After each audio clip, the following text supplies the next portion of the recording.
April 29, Lunes, magandang umaga po. Nagpapagaling sa ospital sa Iligan City si Nunungan Lanao del Norte Mayor Abdul Malik Manamparan na sugatan matapos tambangan noong nakaraang linggo. Kabilang sa 13 namatay ang anak ng alkalde. Hindi naniniwala si Manamparan na away politika ang motibo sa ambush dahil mga kaanak din naman daw nila ang makakalaban nila sa pwesto. May news to go si Cedric Castillo live. Cedric?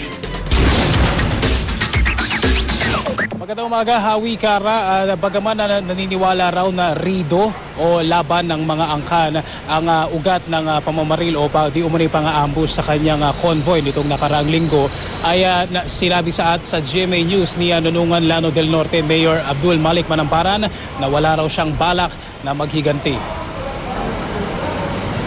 Bahagya lang nakakabangon mula sa kanyang hospital bed nang muling makaharap ng GMA News si incumbent Mayor Manamparan ng Nunungan Lanao del Norte.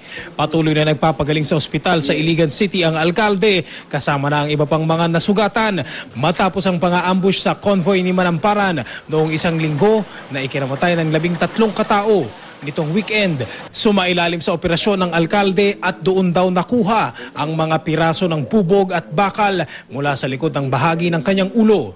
Kumalat kasi sa ulo ko yung mga sharp nail at saka yung mga window glass kumailalim.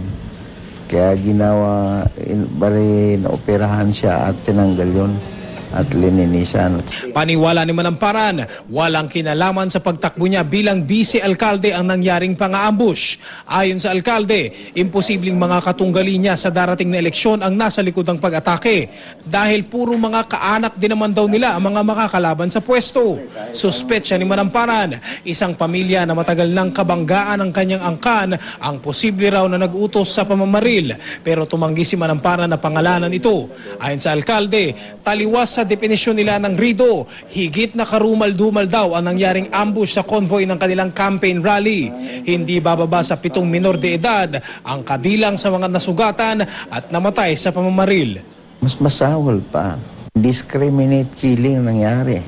Retaliation is not part of my plan there because I know the characteristic of Maranao.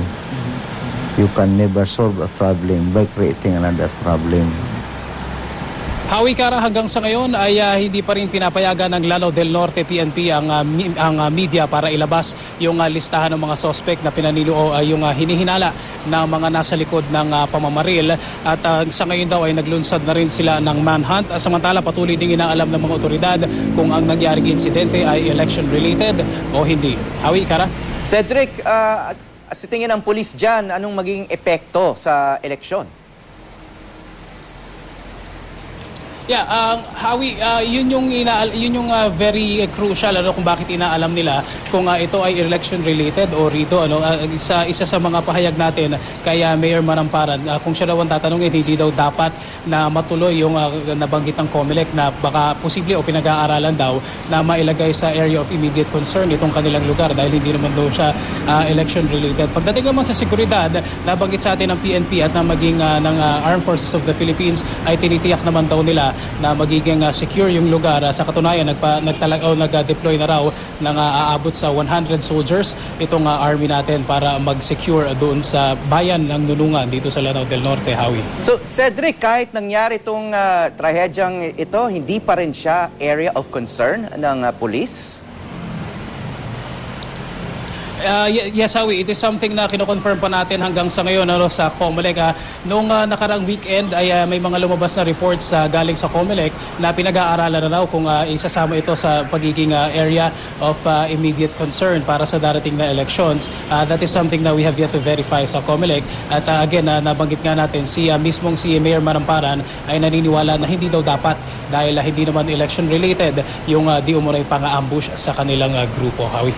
Pero nakakapagtaka rin na 13 ang namatay, kasama sila sa isang convoy ng kandidato at hindi pa nadedeklarang immediate area of concern. In other words, what needs to happen bago ma-consider silang area of concern ng police?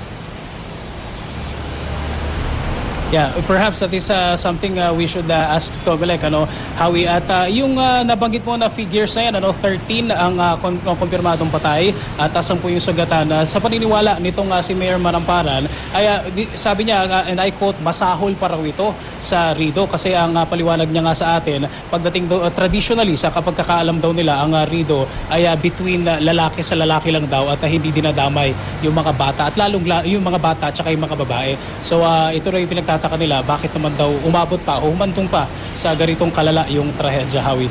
Okay, maraming salamat, Cedric Castillo.